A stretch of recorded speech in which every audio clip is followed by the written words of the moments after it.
I'm Gary, and this is Coasting with Culture, which is all about combining theme park visits and riding roller coasters with various cultural experiences around the world. While this fall has really become the season of hockey, this time of year also brings with it special fall events and festivals. And in the Chicago area, there are 3 farms with such events that include a variety of rides, such as a coaster. This inspired a quick trip for the sake of adding a few new credits to the list, while also checking out what their respective farms and fall festivals had to offer. Trying to ride coasters with narrow windows of time in which they operate is far from a new concept to me. Living in Washington State, we see it every year with the coasters of the Washington State Fair, and going on a trip at a time when such coasters are within that narrow window of operation is something I've done a few times, such as ensuring that I would be in Johannesburg, South Africa during the RAN show to ride their Looping Star coaster, or earlier this year when I joined Kat, Keith, and Rick in Kansas for a few county fair coasters.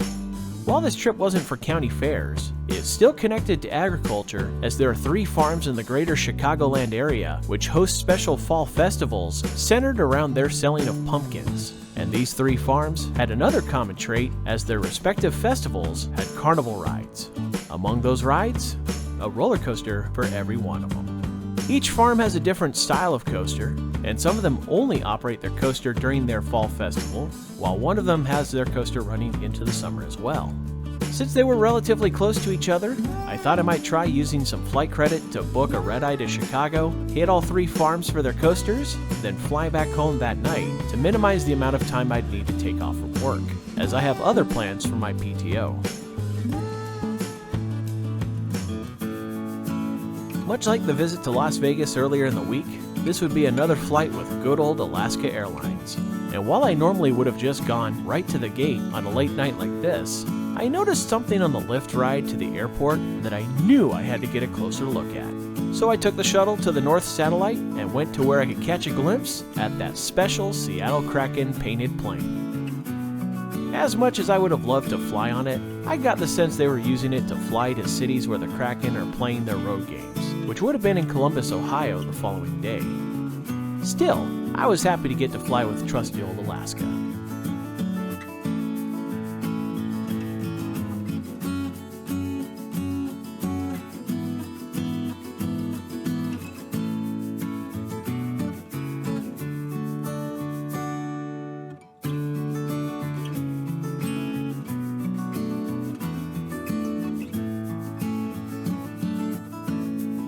Sleeping on planes is something I've been getting better at, and it helped to make this flight go by quickly as we came to arrive at Chicago O'Hare.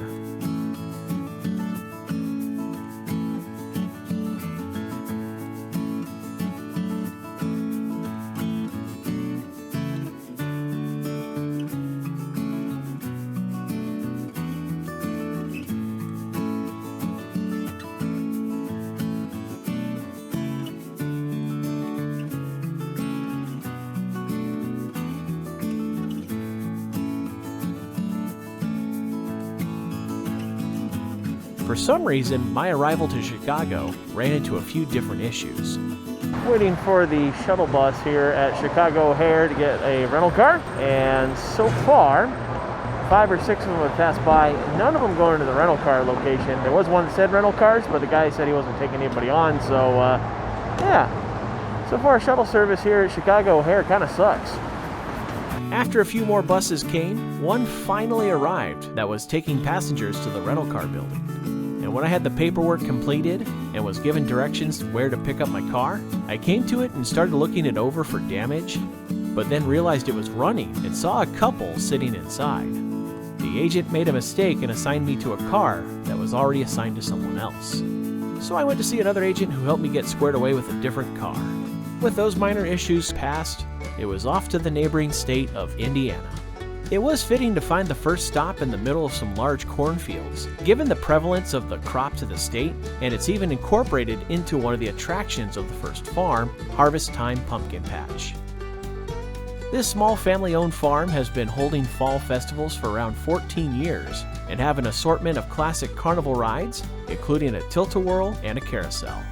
The coaster they had here was a Wisdom Minor Mike with a tire drive lift. The coaster is usually exclusive to kids, but I managed to get permission to ride for the sake of a new credit. I'll get to that a bit later. The farm takes advantage of the corn stalks surrounding it to create a large corn maze.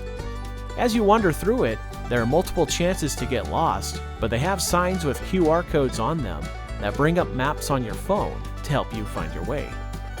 They also have an elevated deck that gives you a chance to look over the entire maze.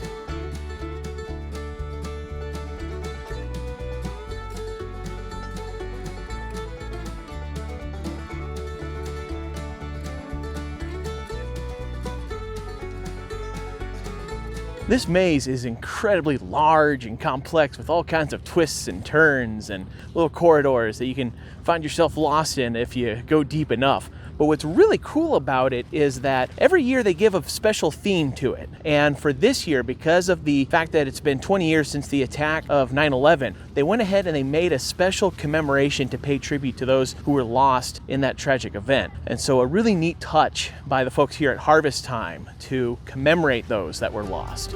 There's also a chance to enjoy some barnyard animals in their petting zoo, whether you wanted to see sheep, goats, or cows. One of the primary reasons for this special event is the ability for visitors to buy pumpkins, whether they want to use them to make jack-o'-lanterns or in various dishes and desserts for a fall-time meal. One of the fun ways to get your pumpkin comes with a ride aboard the trailers pulled by this classic tractor.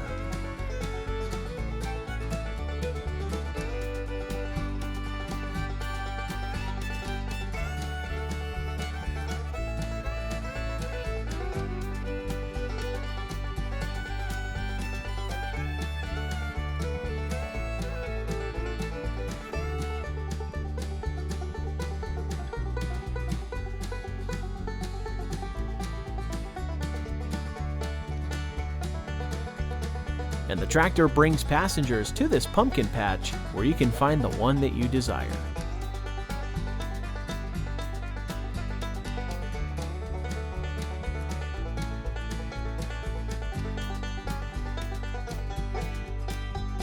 Once you have the pumpkin you want, you can hop back on and return to the festival.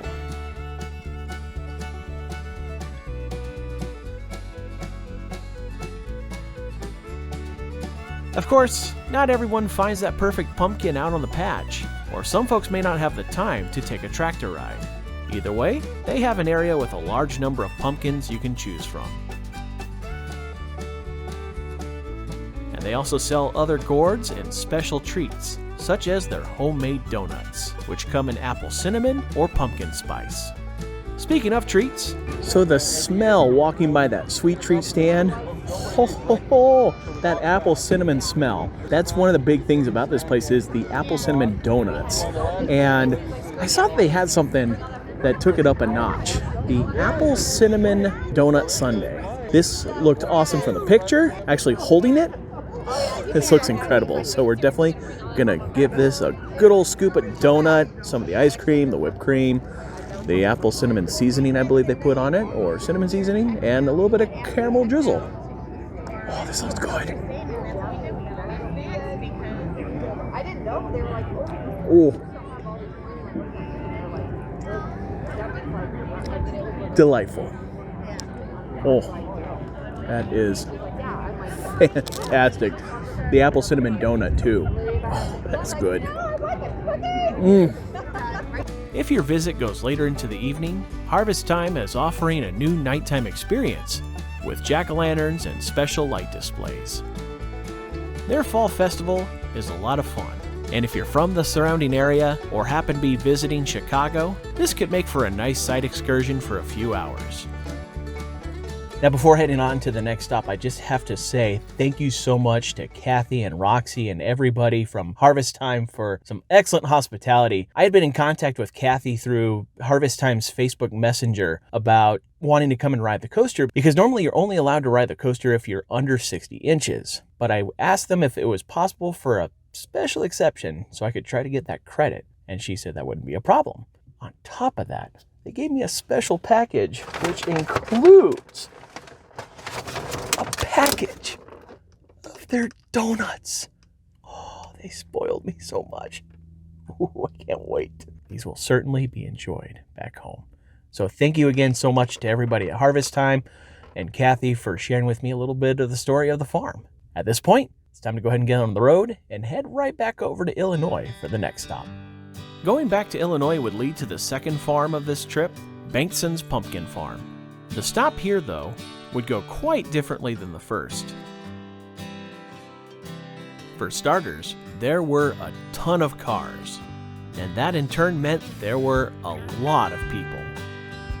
One of the first major differences with Bengtson's versus Harvest Time was that this felt like an actual amusement or theme park, thanks to the paved pathways and the number of buildings and structures housing rides and dining areas. Where the two farms become more similar is that, like Harvest Time, Bengtson's focuses on their pumpkins, from the main pumpkin patch to the multiple large displays of various pumpkins and gourds available for purchase. Also, like the previous stop, they have a number of rides, and many of their ride offerings appear to be newer models and varieties, including their SBF Visa spinning coaster, Barnyard Dance. This was one of the most uniquely placed Visa spinners, thanks to the building it rolls in and out of.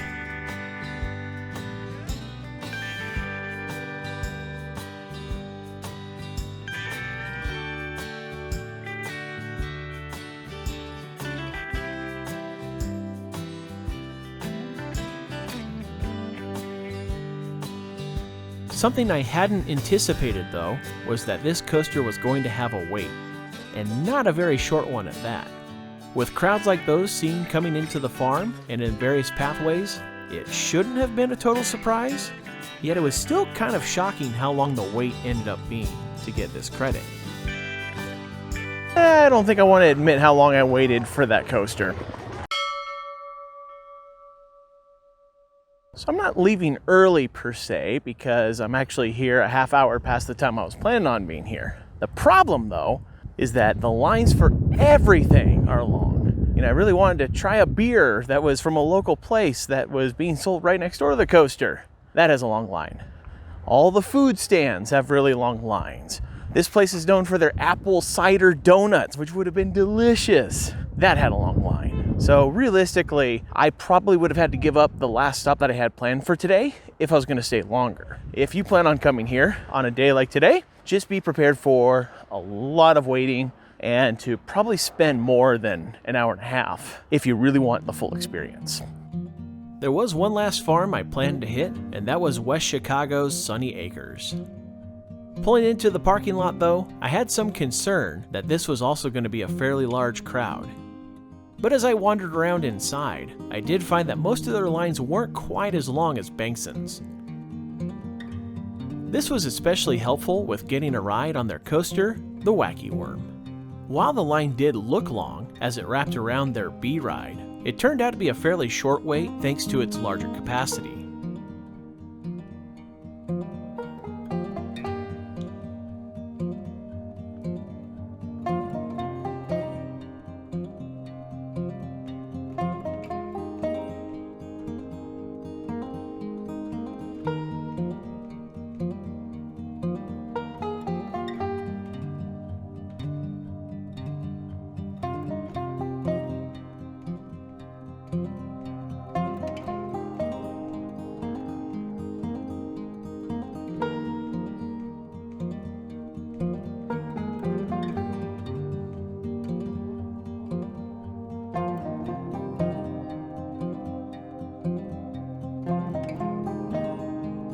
Along with the rides, they had a variety of food stalls, hay rides, and a few different Halloween haunt activities for later in the evening. While I would have liked to try out some more of these experiences, the earlier delays took a bit of the time that I had planned, and I had to be on my way before it got too late. With a successful 3-for-3 day on seeking new coaster credits, it was time to head back to Chicago O'Hare to start the journey home.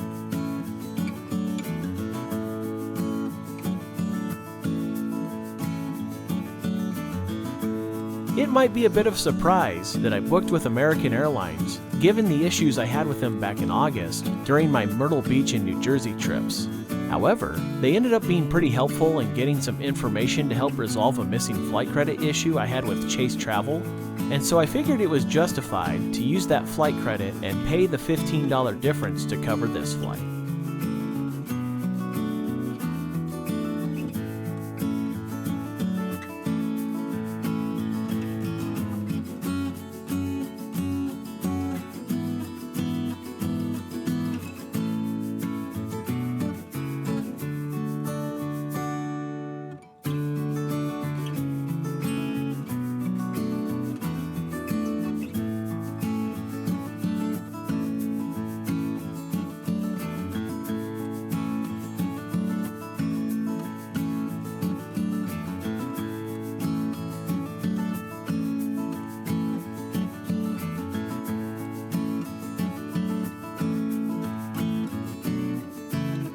That was how I spent a day going after coasters at fall festivals in Chicagoland.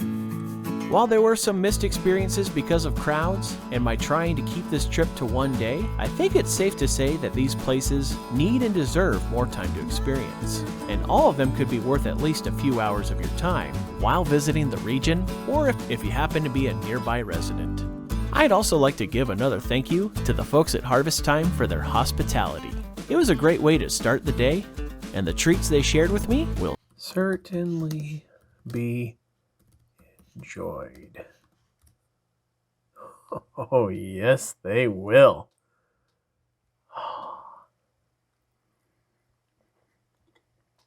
Oh, oh, fuck. Thank you for watching this Coastin' with Culture video. If you enjoyed it, please give it a thumbs up and click the subscribe button below to see future videos here on YouTube, like these ones, which you may enjoy as well. Additional content can be found at coastingwithculture.com, and you can also follow Coasting with Culture on Facebook, Instagram, and Twitter for announcements, previews, and updates. Thanks again for watching, and until next time, take care and safe travels.